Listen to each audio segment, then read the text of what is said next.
നിതീഷ് കുമാറിനെ അനുനയിപ്പിക്കാൻ ബീഹാറിൽ തിരക്കിട്ട നീക്കങ്ങളുമായി കോൺഗ്രസ്. ലാലു പ്രസാദ് യാദവ് നിതീഷ് കുമാറുമായി വീണ്ടും സംസാരിക്കും.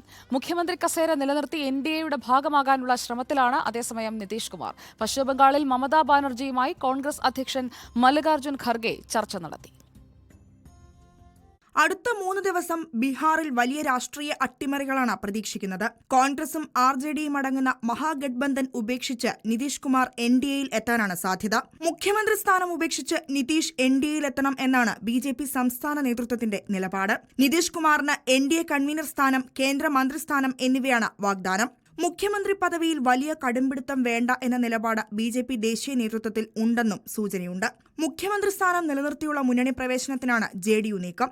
ദില്ലിയും പട്നയും കേന്ദ്രീകരിച്ചാണ് ചർച്ചകൾ മുന്നോട്ടു പോകുന്നത്. കോൺഗ്രസ് അധ്യക്ഷൻ മല്ലികാർജ്ജുൻ ഖർഗെ, രാഹുൽ ഗാന്ധി എന്നിവർ നിതീഷ് കുമാറുമായി സംസാരിക്കും. പശ്ചിമബംഗാളിൽ മമതാ ബാനർജിയെ അനുനയിപ്പിക്കാൻ ആദ്യ നീക്കം കോൺഗ്രസ് നടത്തി.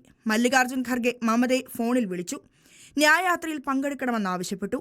രാഹുൽ ഗാന്ധി മമതാ ബാനർജിയുമായി നേരിൽ കണ്ട് സംസാരിക്കും. റിപ്പോർട്ടർ, ദില്ലി.